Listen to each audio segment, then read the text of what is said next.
You're listening to Rendezvous with the Writer with Bobbi Jean and Jim Bell, only on LA Talk Radio.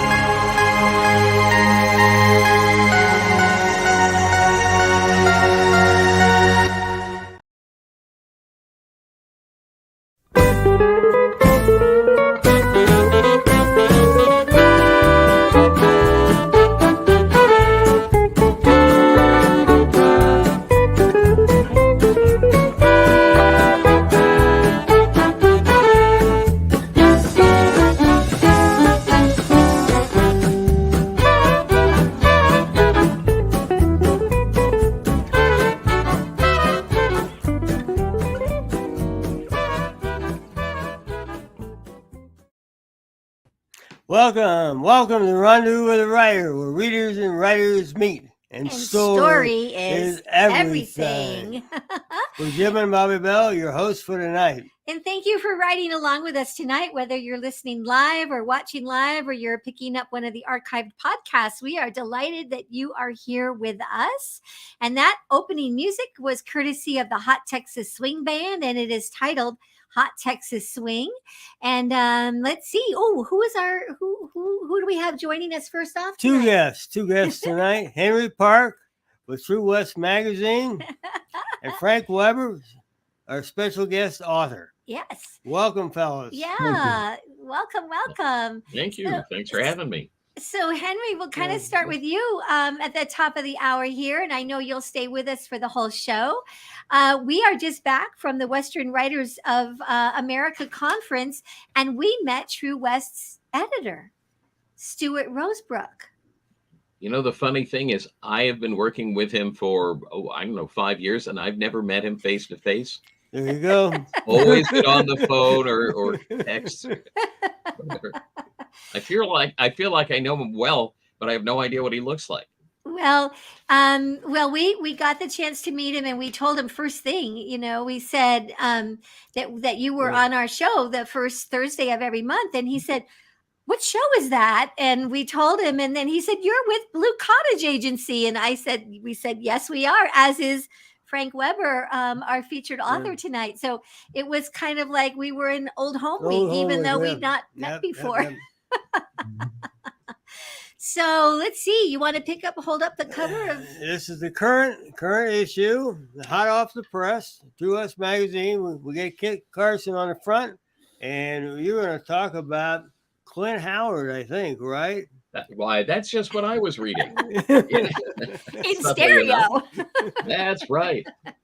Yeah, I've got my article in this issue is about Clint Howard, who was a kid on television in shows like Gentle Ben, and did lots of movies for Disney, and went on to have first the successful childhood Western career, and is back again in an excellent Western. I've heard from a lot of people since I started talking about his film The Old Way, which is an excellent picture, and darn, I'm forgetting the name of the other star in it, who is currently a bigger star. Oh well, it'll come to me at any time. But it is a really solid Western, and highly recommend. That's really great. And he's younger brother of Ron Howard, right? That's right. Which I didn't know until I finished the article. Yeah. And not to take away from what Henry's talking about, but on the page right in front of his article is pack your bags and pack a book or two or three or more. And always in True West, there's always book reviews. And so there's a whole wonderful page of suggested books to read this summer. Have you been reading anything interesting, Henry? Because of, as you know, I write regularly for True West and for the INSP network and for my blog. So I don't get to read a great deal of stuff that's just for fun. It tends to be research. But I've been actually reading a terrific book just for fun that my daughter gave me for Father's Day by a man named Sam Irvin called, I'm going completely blank because I wasn't expecting Because to you be weren't asked expecting. that. The show I is wa- I live wasn't- and it's called unscripted. I Was a Teenage Monster Hunter. Oh, I've And seen yeah, things about You know that, that but book? You know that yes. book? in the early 70s, late 60s, when he was just a kid, he started a fanzine about horror movies so he could meet people, and just started writing and managed to start interviewing Peter Cushing and Christopher Lee and Vincent Price and all sorts of people in the Hammer horror movies. And it was all within, the very early 70s. So it's a really interesting snapshot of the time. So it's very good interviews, and from a moment where it's not like old people looking back on their careers, but young or middle-aged people whose careers are still happening. It's a very interesting read. Oh, I'm glad that you shared that with us. So, where you mentioned about the Tombstone celebrated their 30th anniversary of the making of Tombstone Right. just last weekend. And did you go, or you just had been following what was happening there? Oh, I've been following it from afar. I have been talking to a lot of the people who were attending, but I didn't get to go this time. All right. So, to get the latest news from Henry, where do people go? Oh, well, they go to www.henryswesternroundup.blogspot.com. At least that's what I would recommend. And then circle back here the first Thursday of every month for the latest news. Like Well, clockwork. I know, Henry, you're going to stay with us. We're going to go ahead and introduce our next guest, who is on the screen. Of course, we have Frank Weber with us, and Jim has an introduction. Little bio. Frank Weber is a forensic psychologist specializing in homicide, sexual assault, and domestic abuse cases. He uses his unique understanding of how predators think, knowledge of victim trauma, and expert testimony in writing his true crime thrillers.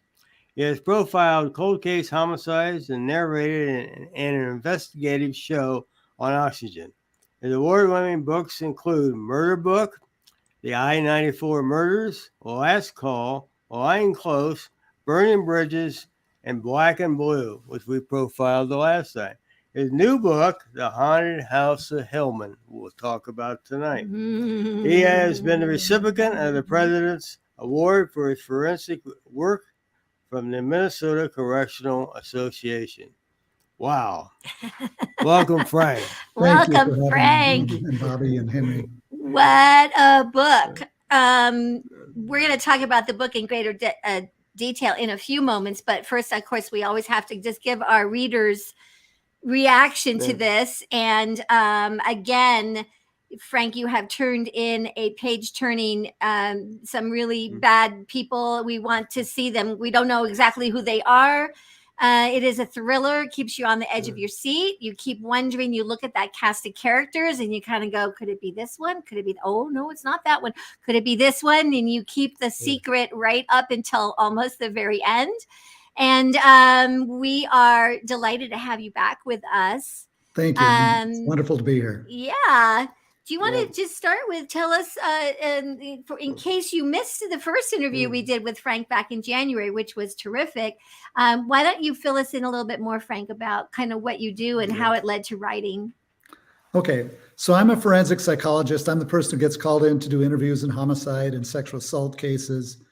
I profiled some cold cases. Actually, a couple of weeks ago, I interviewed on the television show Snapped, which is an investigative show for a homicide case in Minneapolis. So I do a lot of that. I testify as an expert witness. And what got me into writing is that when you do this work, what do you do with it? You can't come home and tell your wife and kids after spend the day talking to a serial rapist, hey, guess what I did today?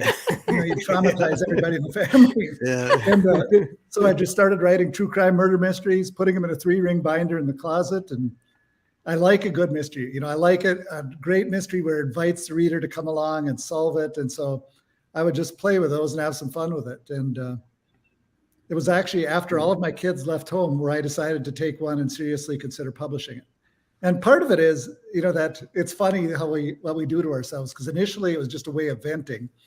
And then I thought, done it for over a decade that I think I'm getting pretty good at this. But then you start wondering, is this just self-delusion? Because I'm not sharing it with anybody, And so I thought what I need to do is send it to a publisher and they can say, okay, it's terrible or it's wonderful. And fortunately, the publisher got it and said, this is going to sell. You got to start on a sequel.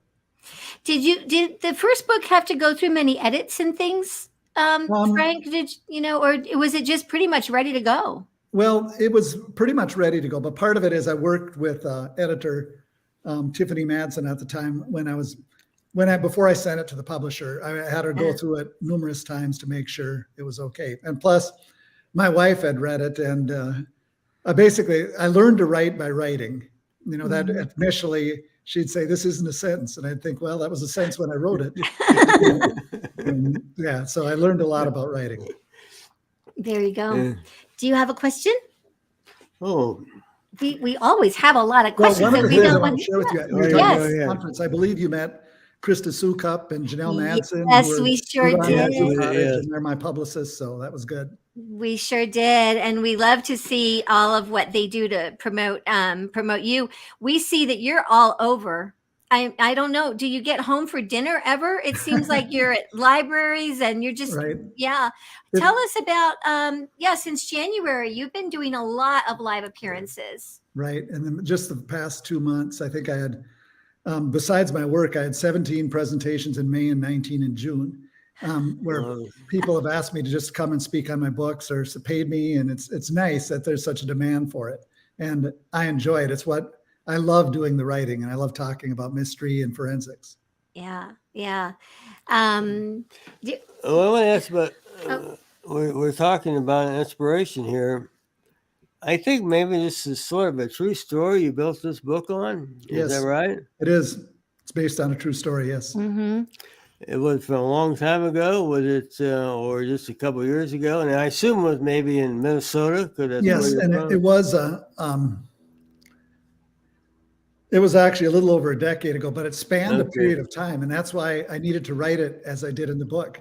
And what's interesting, because I used the same investigator, then I had to read through all my books to make sure the investigator was available on those dates, because I don't want readers to go back and say, "Well, that couldn't have happened." I want things to be sharp. That's Sharp readers, because you Yes. have I think I counted and I may have missed some. I figured we had 7 reoccurring characters from at least the last book that we read from Black and Blue, and then we also have 12 first person narrations. I think the last book was 9. I'm so grateful. I'm going to do this again like we did when you were with us before. We are so grateful, readers out there.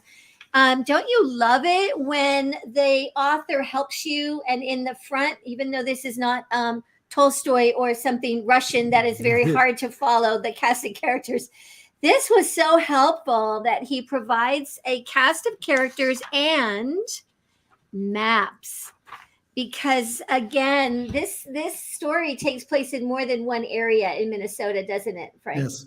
Yeah. Covers a good portion of the state. Yes. I believe some of those small towns, you wouldn't be able to find them on a regular map. Right. That's what I talk about when I speak to people. How many people have been to Hillman? And just about nobody raises their hand. And yet, do they have a famous 4th of July parade? They do. And I attended it at the 4th of July. There you go. I tell people it's not on the way to anywhere, because it's not. The road doesn't go through town. To get to Hillman, you have to actually drive into Hillman and back out again. Oh, okay. Right. I can, yeah. Drive in and drive back out. There's so many odd characteristics about the community. And I share, there's an area a few miles out of town they call Bullshit Junction, where there's bars on each corner. And they call it that because a lot of gossip is processed in that area. Like I said, not only do they know everything that happened, they know a lot of stuff that never happened. That never happened. Yeah, that's the key. Let's see. Okay, so let's go back to the cover for a moment. Excellent. How did this cover, what inspired the cover? And then tell us a little bit about how it came to be, because it is gripping. Thank you. I do all my own covers because the cover is a big thing to me. And this is actually my daughter, Nicolette, who's on the cover. She also worked in forensic psychology with me for a bit, and then she married a man who fixes jet fighters on aircraft carriers. So they ended up moving to the coast because that's where naval air stations are. But it's an interesting case, and as you read through it, we'll talk about it a little more, but the person who is committing the crimes here decided he was going to keep changing the modus of operandi, but not realizing he was always hunting people with basically the same hairstyle. Had that bun in the back of her hair. Mm-hmm. Let me see if I can get this closer to the camera. Yes. There you go. Yes. Yes. Let's see. And then the back of the cover is pretty cool too. Okay. Just one more comment about it. Yes. I just want to make a quick comment about Hillman yet. And so one of the weird things is Minnesota ranks cities, and Hillman's ranked like 859th out of 864 Minnesota cities.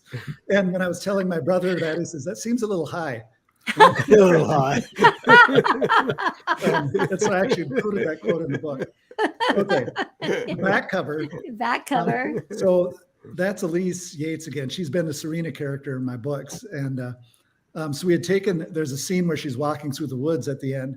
And so we had taken that shot, and I liked the picture, but I wanted to do something with it.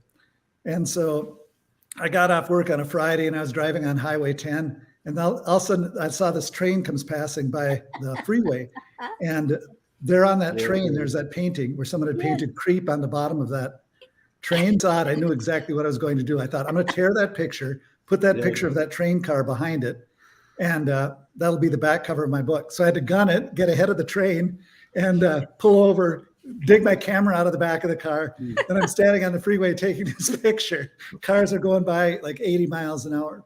And but I got the picture. And I have to tell you, this is an ongoing sort of problem with me. When my kids were little, we were playing Oregon Trail, and I've died in the game, probably of dysentery. It seems like what everybody dies from. And my son said, "What do you want for your epitaph?" And I said, "You write it." And he wrote, "Wait a minute while I take this picture." Excellent. Oh, that's good. Let's see. Where? How did you decide to call it the Haunted House of Hillman, and the H2OH, which is, of course, on the cover? It's part of the title. It's such an intriguing title, and it is a haunting photo image, but it's such an intriguing title. Thank you. So with the case, you have a murder that goes unsolved, and teens start taunting other teens to go out there in the middle of the night, as teens do, and daring and spending time out there, not thinking, of course, if you have an unsolved murder, you still have a killer probably in the area who starts seeing the home as becoming a victim magnet. And I thought this is a great title for it, The Haunted House of Hillman, because it's a creepy house where a number of assaults end up taking place. And I love the darkness of the picture and the profile at night. I thought that turned out well. Mm-hmm. We're going to take a very short break, and we're going to show you where you can get Frank's books and other books from authors that you hear on this show. And we'll be right back after this word. Story is everything. Find a great one on Out West Shop's bookshop. Go to outwestshop.com. Find books and CDs on the menu. Choose Shop Out West on bookshop.org. Browse through featured authors on Rendezvous with a Writer. Explore curated book lists and our featured picks. Add in note cards, calendars, and jigsaw puzzles. One-stop shopping for great gifts. Use the search box to find thousands more titles. Make the switch. Your purchase supports us as independent booksellers. That's our story. Welcome back to Rendezvous with a Writer with special guests Frank Weber and Henry Park. I'm holding up the two books that we have. Okay. We would like them all. I would love to send them to you. What's a little bit of the storyline of the House on Hillman? Yeah, without. Well, what intrigued me about the story, and this is what happens, is I read about true crime cases, or sometimes I've worked true crime cases, and there's things I find them about intriguing. And so I dig into them more to get a little more of the history. And sometimes when I do that, I just walk away from it and think, okay, yeah, I don't find that all that interesting. Or sometimes I become obsessed with it, like I did in this case, that I thought one of the things I loved about it is there were a couple amazing stories of victim survival in this case. And you see this right at the beginning of the book, where the woman gets shot twice by a man in a truck at night on a rural road. And she takes off running from him in the ditch. She chases her, and she crawled into an 18-inch in diameter culvert to the other side of the road. This has actually happened. This is true. And I remember turning these pages like, how is this possible? Yeah, after she was shot twice and got to the other side of the road and managed to call the police and survive. He kept searching for her on the same side of the road. He never realized she got to the other side. Yeah. And that was amazing. And then later on, the woman who's stripped and assaulted and thrown over a waterfall managed to scale the wall back up, and then in winter and find her way to a freeway where she waves down a car and gets saved that way. I thought that's just amazing. That was amazing. I'm thinking of her climbing up there and try to get little pieces, little things to step on to hold her feet in, and something to cling on. And the thing, she's got to be wet. The hands are got to be wet. Her feet are got to be wet. And I'm thinking, how did she do this? It's interesting to me what people do to survive. And it's always a reminder to me, the people, okay, sometimes we just got to be tougher in bad situations, and we got to just, we got to tough them out and do whatever we need to do. We have to dig deeper. Right. Did all this takes place in Minnesota, right? Well, yeah. The story is all written in Minnesota. That actually, the complete case didn't happen in Minnesota. Is that right? Okay. Yeah, that across the county, the state line, basically. Okay. And it is interesting that because it covered a big area. And this case shows some of the problems you have with real investigations. One of the things I wanted people to see is that it's not like TV where you have two suspects and you have to pick, did this guy do it or did this guy do it? When you're doing an investigation, you have lots of suspects. And so that's why I have more characters than you're going to see on most TV shows. And that's why I ultimately decided I should list those at the beginning so people can reference it back and make it easier. But that's how investigations are. And even in the book I'm writing now, I have the investigator make the comment that after a week of work, you don't really know if you've had a good week of investigating until the case is solved, because you don't know if you're headed in the right direction or if you're just headed in, you're following a loose end somewhere. And you give us some loose ends. Right. I mean, as the writer telling this story, and that's another thing that engages the reader is we start following that thread, and then it's like, no, I'm not sure about that. But then sometimes later you'll actually throw the thread that way again, and you go, well, I don't know, maybe. And of course, Jim and I are reading the book at the same, we're reading the same week, and he would say, did you get to the part? And I'd be like, no. And then I'd say, I got to that part. I couldn't believe it. Have you been? He's like, no, you're 20 pages ahead of me. So. And when I do write these books, I also love to research the communities and include some true information about it. And so I included the pieces about the awards for Miss Pork Queen and Poultry Princess. And so I just thought that was funny. And so I have one of the women, when she's trying to fall asleep in the haunted house of Hillman, she's having trouble sleeping. She starts thinking about those contests and looks them up online. And those are the real qualifications for those awards. Yeah, like Miss Pork Queen can't be involved in a relationship. It's really a weird criteria. And she says, okay, nobody can like you. I can pull that one off. Yeah. And then the other criteria is you have to publicly and privately promote the consumption of pork. And then she says, well, I could do it publicly, but do I really want people talking about my private consumption of pork? And so there's some of that. You do a lot of very fun things like that. Again, for the reader, you add a lot of, I guess I'll say it's some texture and some humor, and there are this is violence. So we have some gruesome scenes, but they're not all about that. We all understand we have Right. to have that to move the story forward and to understand. But then you give us moments of great levity. I also felt, and maybe I just missed it in Black and Blue, but I didn't realize that our main detective, John, is also somewhat of a romantic, and he likes to quote. He's a very well-read gentleman, isn't he? He is. He does a lot of quoting Shakespeare, that's for sure. Well, that's my own obsession with it. When it's interesting because I didn't read any of the classics until I was done with college. Yeah. And because reading was always work until I finished school, because you always had something that you were supposed to be reading. And then when I got done, I thought, maybe I should go back and see what I missed out on. And I started, and I just couldn't put them down. I read everything by Dickens and Shakespeare, and, everybody. And I really liked Shakespeare, even though it's hard sometimes because it's written in Old English. But I love the fact that what he wanted to do is he wanted to write about what people were thinking about. And because he wrote plays, the only way to do it is to have him say it. So every character is like a flood of words in a Shakespeare play, right. because they're saying everything they're thinking. It was the only way he could do it. The only way you could do it. That's Yeah. right. Yeah. Henry, do you have a question you might like to ask Frank? Sure. I was just thinking about the fact that you do your writing after, if I understand correctly, a day where you've been working as a forensic psychologist, which I would think would be, pretty long hours. I was wondering how you organize your time for your writing, and do you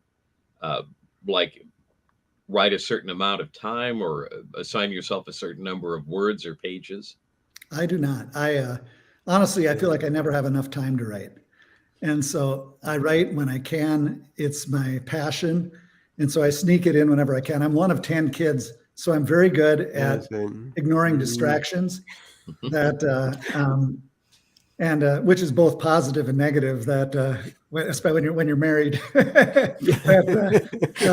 My wife is one of 2 kids, and things have to be perfectly quiet for her to be working on something. For me, you could be exploding something in the next room. It's funny because we were talking about Romeo and Juliet a couple of weeks ago, and she was talking about how the deaths in the end was really a communication problem. And then she turned to me and said, well, she probably told him and he just wasn't listening. Yeah, timing was everything there, if they'd only just, if they'd only texted, if they'd only right. Put a Post-it on the fridge. Yes. Don't drink the poison. Yes. Yes. Again, in this book, we have 12 different narrators, 12 points of view, even though we have more characters than that. But the story is told through those. Why do you choose to narrate that way, to tell the story that way? Well, and maybe it's why I went into the field of forensic psychology. I'm interested in people's stories. I'm interested in how events impact people, and not just one person, but how crimes impact the whole people. And that's why I wanted to get into a little about talking about Julia Adams and about how it impacted her sister. And then one of the next victims about how it impacted her relationship with her brother and her family. And so you get input from people on that, and you see the long-term impact these events have on communities, really. Mm-hmm. Mm-hmm. And you help us out as the reader, and you even tell us in the very beginning of the book to pay attention to the chapter headings, because that will help us know who is the I, who are we listening to? Right. Even though that do they surprise you? Do you sit down, and you write, you think what Serena's story is going to be, and suddenly she's telling you something different? Does that happen very often? Sometimes I gain an insight into something, and in cases like the book I'm writing right now, my next book is about an attorney who's accused of hiring a hitman to kill his wife, and that attorney is not around now. So I talked to an attorney, kind of with a similar personality style. And he started telling me this story about one of his best cases. And basically he was telling me how he managed to get an abusive man out of a charge by claiming the victim was into sadomasochism or something like that. And I was thinking, Yeah, okay, that's that's right. exactly what the type of story this person would have said. And so you get influences from other areas and think, okay, this might be a good piece to add to this Oh, yeah. story. I have an advantage a lot of writers don't have is that I counsel victims. I do assessments on people who commit horrendous crimes. And, I've worked investigations. And so I love being able to write from the investigator's perspective, then some from the victim's perspective, and some from the offender's perspective. And people tell me, those chapters when you get to the person who's committing the crimes are really creepy, but they like that they're there because you get an understanding. I think I mentioned in my book last call, even killers are heroes in their own stories. And that's true. And so you get an idea of how they rationalize that behavior. Could you give a little insight into the mindset of a serial killer or rapist? They're a little different, but just about always very narcissistic individuals. In Greek mythology, Narcissus was someone who fell in love with his own reflection in a pond and then ultimately drowned in it because he's so enamored with it. So being narcissistic is very self-centered. For example, being a psychopath is not a clinical diagnosis, but being a narcissist is. And so if someone's a psychopath, often they get the diagnosis of narcissistic personality disorder. And think about the level of self-centeredness in people who commit these crimes, that often we say something to somebody and we're worried about, maybe I should have said that different. How are they going to take it? These are people who are assaulting, raping, killing people, and not concerned at all about how it might impact them. Think of the level of self-centeredness to engage in that behavior. We notice that time goes by on sometimes on the crimes. It appears like we may go several years, and then crimes start occurring again, and then maybe they stop, and then they pick up again. And it's your first thought was somebody that's a serial killer, that this is going to go on a regular basis, but it doesn't seem to always do that. No, and it's interesting. And this is why, and which was accurate to the case, where John Frederick starts thinking about this person has to be married and perhaps has a family, because there's something that's keeping him from committing these crimes regularly. Something is pulling him back out of that mode. And it's interesting, when you have cases, that's one of the things we look at is the frequency in which the behaviors occur, because that tells you, is this person single or is this person living with someone? Because someone living with that person is eventually going to notice what's going on. It seems a lot of times that the person that should be noticing what's going on probably does, but he kind of ignores it. Or believes Exactly. like it can't Like be. in this case, It can't yeah, be him. that he was in a relationship and she kind of turned a cold shoulder to it and like pretend it's not happening. And So when you're interviewing a narcissist,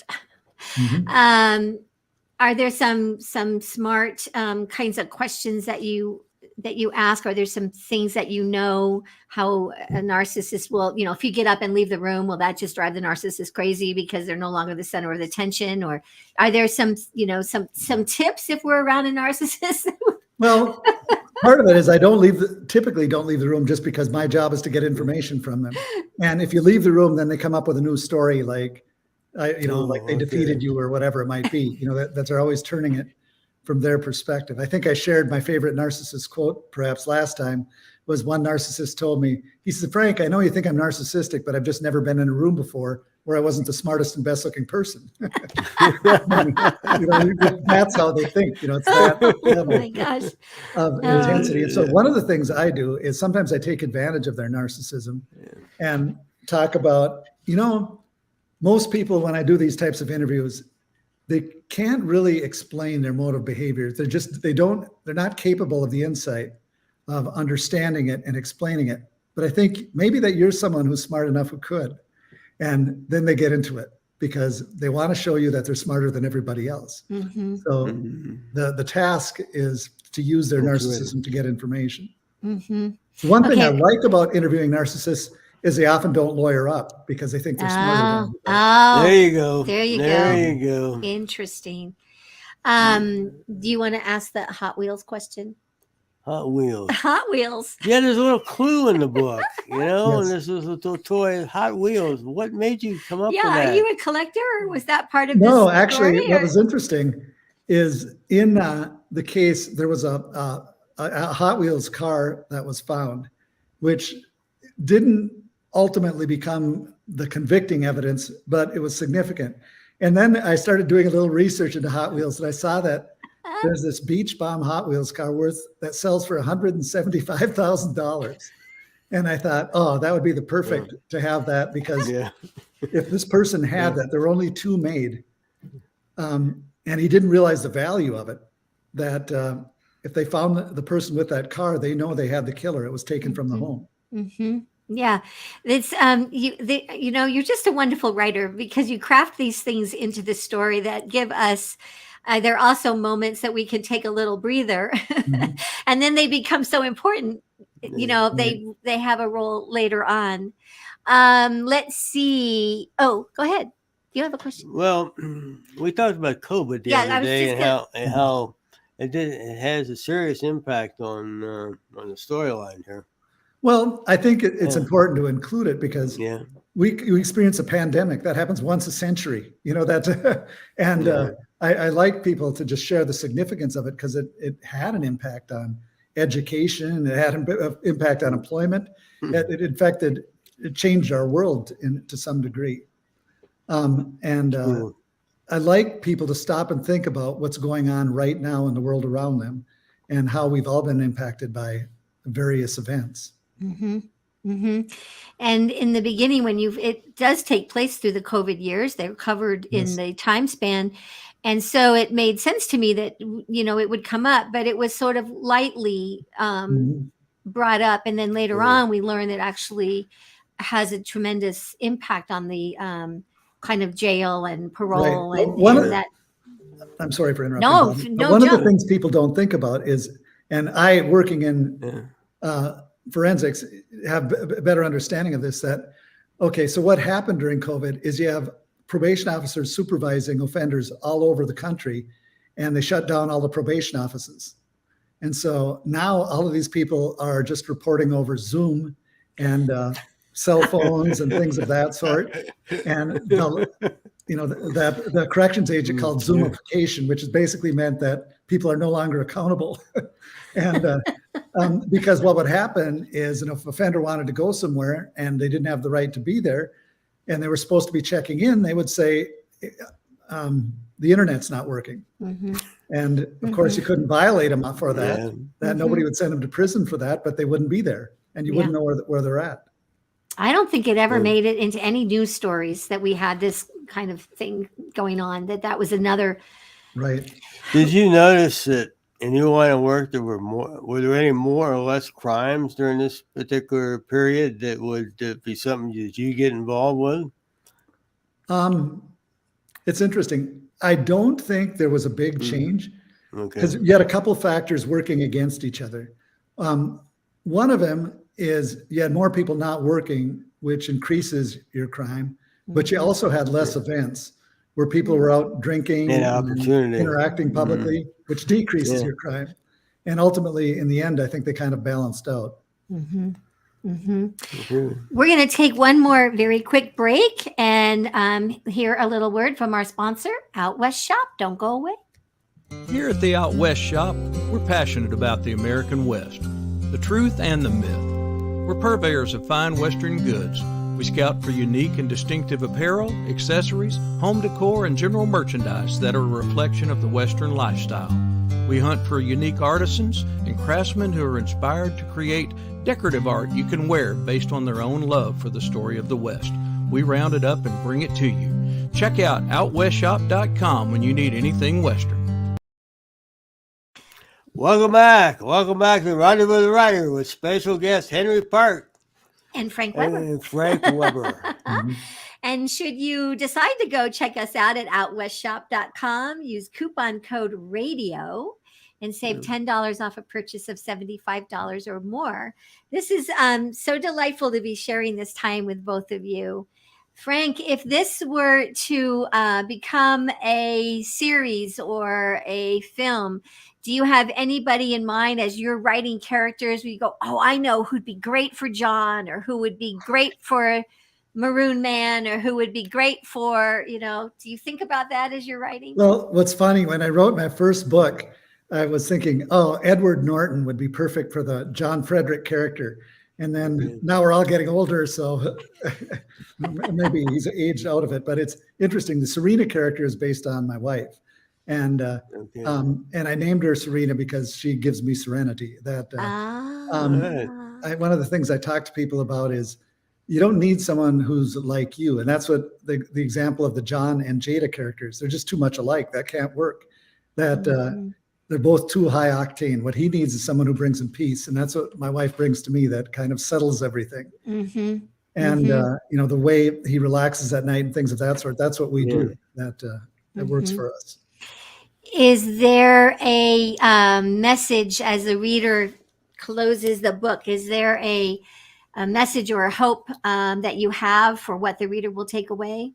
Well, and it's interesting because I've got I always get emails from victims who say it sometimes, I've been working through this issue in therapy and I read your book and now I understand it.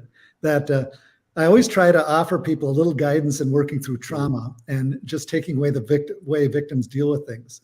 So I am an optimistic person. I am hopeful.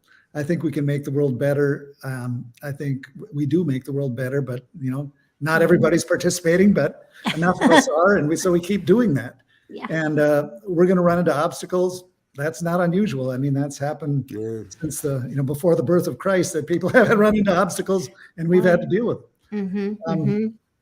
One of the things in my books I like, I think you have to have a mixture. I think a good mystery has tension, it has some humor, it has some romance, and the reason is you can't keep things tense all the time. Otherwise, it wears people down. That you gotta allow people to relax, to scare them.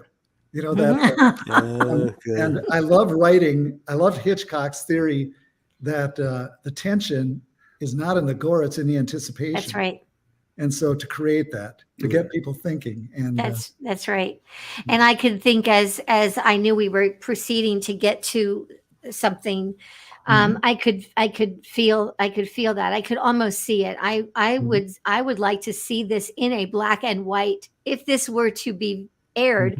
I like what black and white can do with shadowing and subtlety, and then and suddenly you're confronted with whatever the action is, and I think this would be a fun one to do in black and white.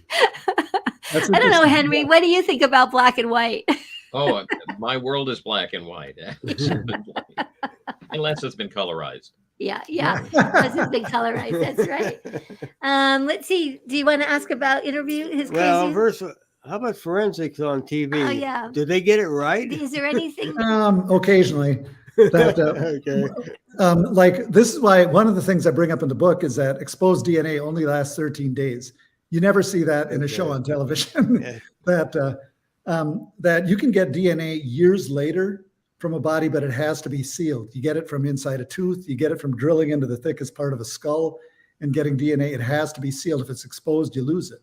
And that was true to the case where we have a case where the hospital, the DNA first went to a hospital and then it was supposed to go to a lab. Well, the hospital loses the DNA and they don't tell anybody for a couple of months. The victim in the meantime gets cremated and you can't go back to the scene and get it because it's all exposed. It's gone. And so you have situations like that you deal with. One of my favorite things, and I laugh at this because you see this all over in shows where someone is holding a rifle on somebody and they're threatening them and the person's not giving up information. So they rack the rifle. You never see a shell come flying out of the rifle. No. And it's like, okay, so they're aiming an empty rifle at him. Go ahead. Yeah. You had another question? We have a couple. One is we have one about the craziest interview you ever had. I've done some crazy interviews. I just had a conversation today with a therapist about this, that sometimes it's weird that you go into a situation in a prison or jail or wherever, and you might interview the most violent person ever, and they'll be sitting across from a table, no handcuffs or anything. And then sometimes a fairly minimal offender, and they're in shackles so the jails don't always get it right. And I think I've shared one of the weirdest interviews that I've had is I went into a prison and they brought me into an all cement room.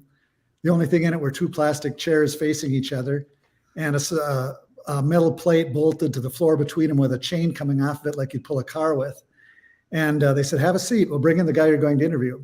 So I sat down and they bring this guy in the orange jumpsuit, shackles on his wrists and feet. They sit him across from me. They wrap the chain around his shackles. And they put 6 master locks in it.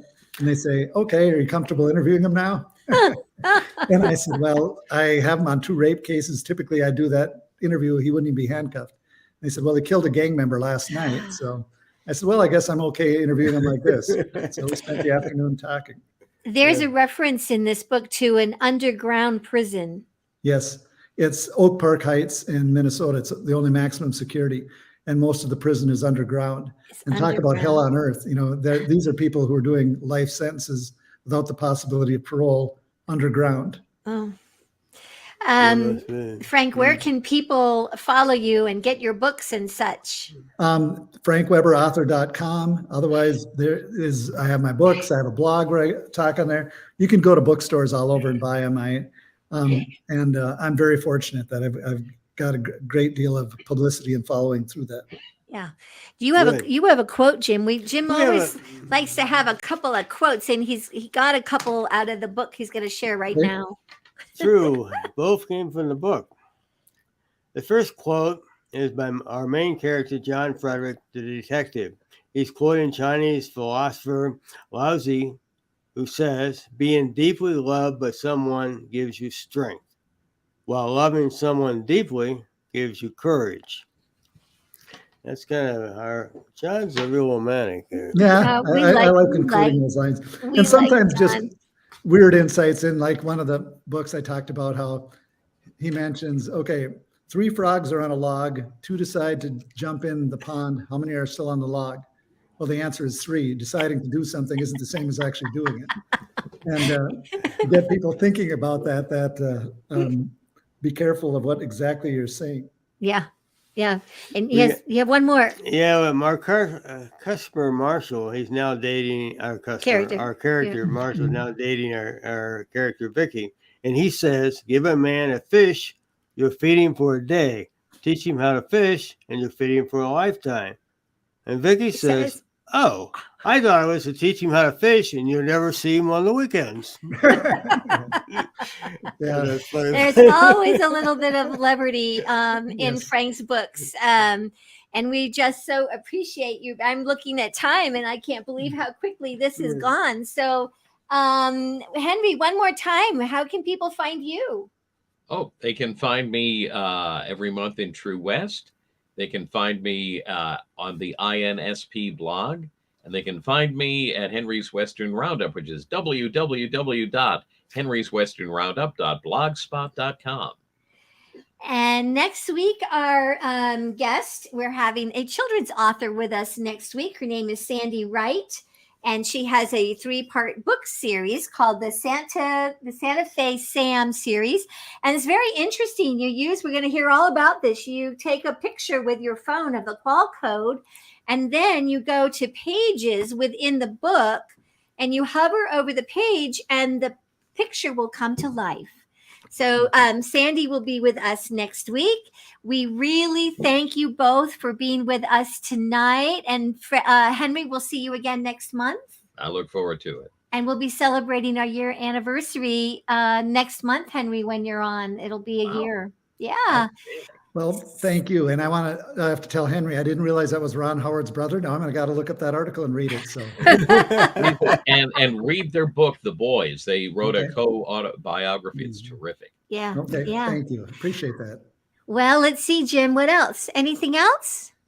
I think that's it. We thank you, fellas. And thanks, Sam Hassan of LA Talk Radio, and Alex Dormont and the Hot Texas Swing Band. And we will see you all back again next week. And it's always a great day out west.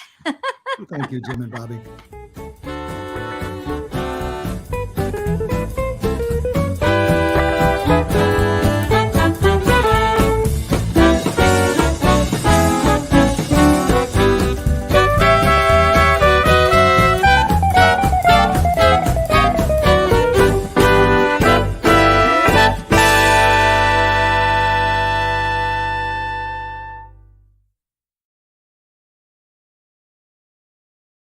You're listening to Rendezvous with the Writer with Bobbi Jean and Jim Bell, only on LA Talk Radio.